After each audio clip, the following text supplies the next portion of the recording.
ప్రైవేటీకరణ చేస్తున్నందుకు నిరసనగా కొడవలూరు మండలం మానేగుంటపాడు, ఆలూరుపాడు, రెడ్డిపాలెం గ్రామాలకు సంబంధించి ఇద్దరు సర్పంచులు, ఎంపీటీసీ ఆధ్వర్యంలో ఈ కార్యక్రమాన్ని ఇక్కడ ఏర్పాటు చేసుకున్నాం.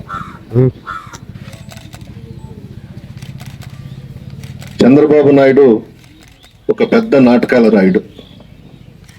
ప్రపంచంలోనే చంద్రబాబు నాయుడు అంత నాటకాల రాయుడు ఎవరూ ఉండరు.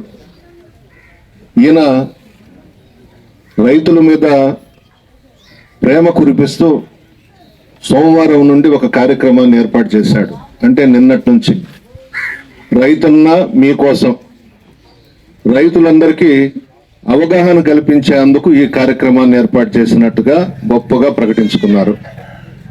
చంద్రబాబును ఒకటే అడుగుతున్నా, ఇన్ని సంవత్సరాలు నువ్వు ముఖ్యమంత్రిగా ఉన్నావు, రైతులకు ఏమి మేలు చేశావని నేను అడుగుతా ఉన్నాను. ఆ రోజు దివంగత ముఖ్యమంత్రి శ్రీ వైఎస్ రాజశేఖర రెడ్డి గారు ఉచిత కరెంట్ ఇచ్చారు. భారతదేశంలోనే ఏ ముఖ్యమంత్రి చేయని విధంగా రైతులకు పెద్దపీట వేసి ఉచిత కరెంట్ ఇస్తే చంద్రబాబు ఏం మాట్లాడినాడు? ఉచిత కరెంట్ ఇస్తే కరెంటు తీగల మీద బట్టలు ఆరవేసుకోవచ్చు అని మాట్లాడాడు.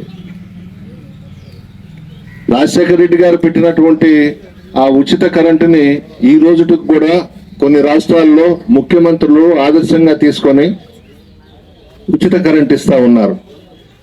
ఈయన ఉమ్మడి రాష్ట్రంలో ముఖ్యమంత్రిగా ఉన్నప్పుడు హైదరాబాదులో శాసనసభ ముందు రైతులు ధర్నా చేస్తే కాల్పులు జరిపించాడు. అందులో చనిపోయినారు.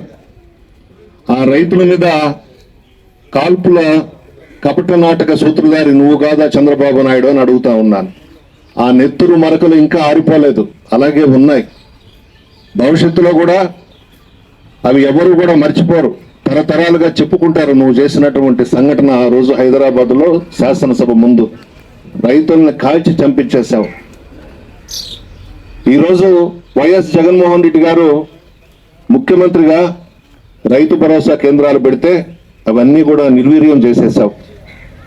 రైతులు కనీసం పండించుకున్న పంట మద్దతు ధర విషయంలో కూడా నువ్వు కానీ, మంత్రులు కానీ, ఎమ్మెల్యేలు కానీ ఎవరు పట్టించుకున్నారు ఈ 18 నెలల్లో అని అడుగుతా ఉన్నాను నేను. ఎవరు పట్టించుకోలేదు. జగన్మోహన్ రెడ్డి గారు ముఖ్యమంత్రిగా ఉన్నప్పుడు పుట్టి 24,000 అమ్ముకున్నారు రైతులు. రైతుల కళ్ళల్లో ఆనందాన్ని చూసాం, సంతోషాన్ని చూసాం. నువ్వు ఈరోజు అదే రైతు కళ్ళల్లో రక్తాన్ని గారిస్తా ఉన్నావు చంద్రబాబు నాయుడు. ఈ 18 నెలల్లో రైతులు నష్టపోయినారు. ఈరోజు ఆత్మహత్యలే శరణ్యం అనే పరిస్థితికి రైతులు రావడం జరిగింది ఆంధ్ర రాష్ట్రంలో. అదేవిధంగా రాజశేఖర రెడ్డి గారు కానీ, జగన్మోహన్ రెడ్డి గారు కానీ రైతులకు పెద్దపీట వేశారు. రాజశేఖర రెడ్డి గారు అయితే రైతు బాంధవుడుగా నిలిచిపోయినాడు, రైతుల మనసుల్లో చిరస్థాయిగా నిలిచిపోయినాడు. రాజశేఖర రెడ్డి గారు ముఖ్యమంత్రిగా, జగన్మోహన్ రెడ్డి గారు ముఖ్యమంత్రిగా రైతులు ఎప్పుడూ సంతోషంగా, ఆనందంగా ఉన్నారు. అన్ని పనులు చేశారు. ఈరోజు నువ్వు రైతులను గాలికి వదిలేశావు. 2014 ఎన్నికల్లో రైతులకు రుణమాఫీ చేస్తానన్నాడు. 80,000 కోట్లు ఉన్నాయి ఆ రోజు. కేవలం 14,000 కోట్లు మాత్రమే రుణమాఫీ చేసి వదిలేశాడు. తర్వాత జగన్మోహన్ రెడ్డి గారు ముఖ్యమంత్రి అయిన తర్వాత విడతల వారీగా మాఫీ చేసుకుంటూ వచ్చాం. నీకు ఈరోజు రైతుల మీద ప్రేమ పుట్టుకొచ్చింది. ఏం చేశావు నువ్వు? ఉమ్మడి రాష్ట్రంలో ముఖ్యమంత్రిగా చేశావు, కొత్త రాష్ట్రంలో 5 సంవత్సరాలు ముఖ్యమంత్రిగా ఎలగబెట్టావు, ఇప్పుడు ఈవీఎంల ద్వారా ముఖ్యమంత్రి అయినావు, నాటకాలు ఆడుతూ ఉన్నావు.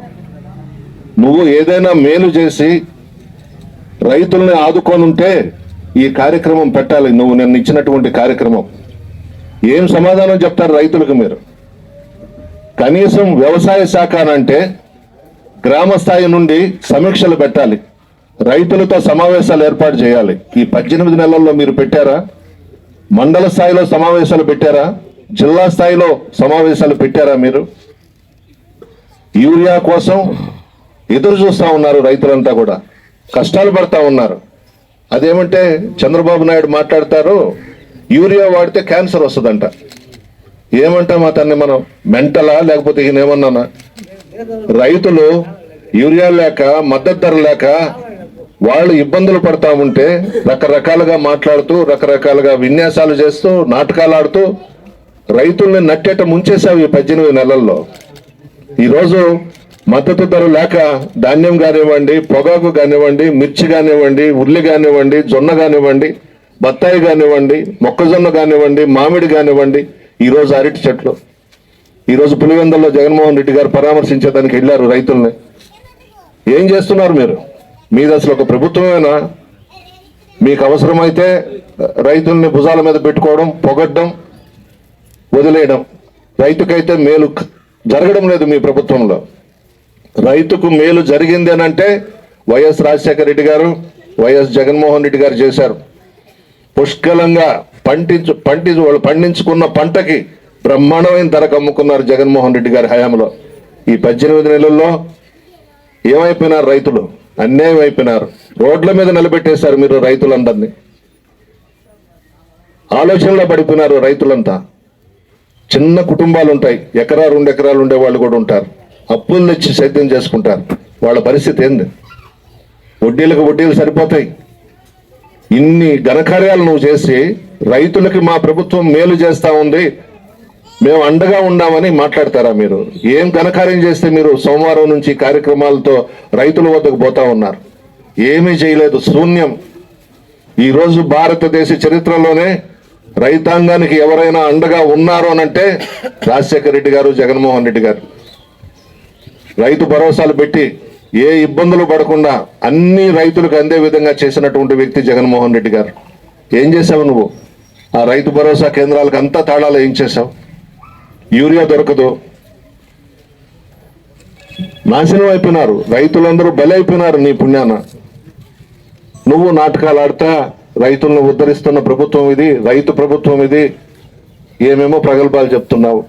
ఈరోజు చివరకు ప్రభుత్వ మెడికల్ కాలేజీలను కూడా ప్రైవేటు కళాశాలలుగా మార్చేసి వ్యాపారం చేసుకోవచ్చనే ఉద్దేశంతో ఒక్క పని చేశారా మీరు ఈ 18 నెలల్లో అధికారంలోకి వచ్చిన తర్వాత? ప్రజలు మెచ్చుకునే పని ఒక్కటైనా చేశారా? ఏమీ లేదు. రైతుల్ని నట్టేట ముంచేశారు, అన్ని వర్గాల వారిని నడి రోడ్లో పడేసేశారు, మహిళల్ని బయటపడేశారు. మీరు మాత్రం మీ కుటుంబ సభ్యులు, మీ మంత్రులు, మీ ఎమ్మెల్యేలు హ్యాపీగా ఆనందంగా సుఖ సంతోషాలతో వ్యాపారాలు చేసుకుంటా ఉన్నారు. ఆ రోజు జగన్మోహన్ రెడ్డి గారు ముఖ్యమంత్రిగా మమ్మల్ని అందరినీ పక్కన పెట్టి నేరుగా పేద ప్రజలకు విజయవాడ నుంచి బటన్ నొక్కి ముఖ్యంగా మహిళలకు 33 సంక్షేమ పథకాలు ఇచ్చిన ఘనత కూడా మా జగన్మోహన్ రెడ్డి గారిది. ఈరోజు ఒక్క పథకమైనా మీరు ఇస్తున్నారా? ఈవీఎంలతో మీ ప్రభుత్వం అధికారంలోకి వచ్చింది, ప్రజలైతే మీకు ఓట్లు వేయలేదు. 40% వైఎస్ఆర్ కాంగ్రెస్ పార్టీకి ఓట్లు వచ్చినాయి రాష్ట్రంలో.